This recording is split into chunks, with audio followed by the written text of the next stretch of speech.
Orchid breeder Dick Wells passionately promotes. And in his promotion, he uses a word most of us wouldn't expect: easy. Wells, the owner of Hilltop Orchids, claims that caring for orchids is simple. Fun science, as he calls it. They are conducive to the home environment, and they really like that.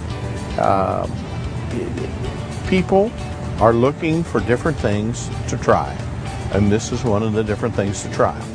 So if you're interested in decorating with orchids, you'll be happy to hear that orchid care is extraordinarily easy, as I discovered during my talk with Dick Wells. Watering is the most difficult part of orchid care, and even watering isn't tough if you know the right technique.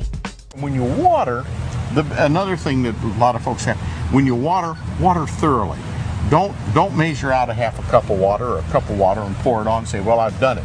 You want to water it thoroughly and until really this is moist. Drench it.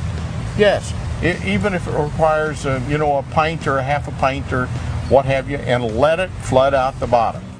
The easiest way to do that is to take your orchid to your sink and let the water run over it until your orchid's completely soaked. Make sure all the extra water drains through the bottom of the pot. Do that about once a week and your orchid will be well hydrated and looking beautiful. While orchids are heavy drinkers, they aren't big eaters. We recommend that you fertilize them every other watering. How do you fertilize them? With a water-soluble fertilizer, and just water them in like you would watering. When it comes to the right temperature, orchids pretty much like the same types of temperatures as humans. Not too hot and not too cold. They come from an area that we don't usually see freezing temperatures, nor do we see any great degrees of high temperature. They seem to prefer a nighttime temperature of 60 degrees to say 85 degrees. The leaf surface temperatures should not get above 87 degrees. And if they do, it just sets them back in their ability to grow and produce flowers.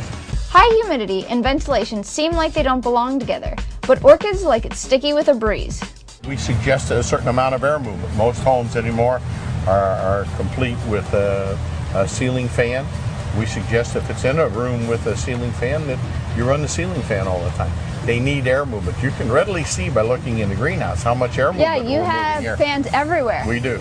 So should a homeowner then spray the leaves? I would spray the leaves, especially during the summer months, about once in the morning, and that should be fine. Just a light, just a light with a little sprayer? Yeah, just a little sprayer thing that you might have, and you're done. Orchids need light to survive, and bright indirect sunlight is the best type for them. We suggest an east or westerly window or a southern window protected. A northern window only if it's a bright northern window, where sun is reflecting off of something outside and reflecting into the window. They will not take direct sun. To keep your orchid looking beautiful, it's a good idea to repot it every year. Repotting is the same as anything else that you repot in terms of the plant world. It requires a little different media, a media that's more open and has bark in it and perlite in it. So you don't use regular soil? No, regular soil is a no-no.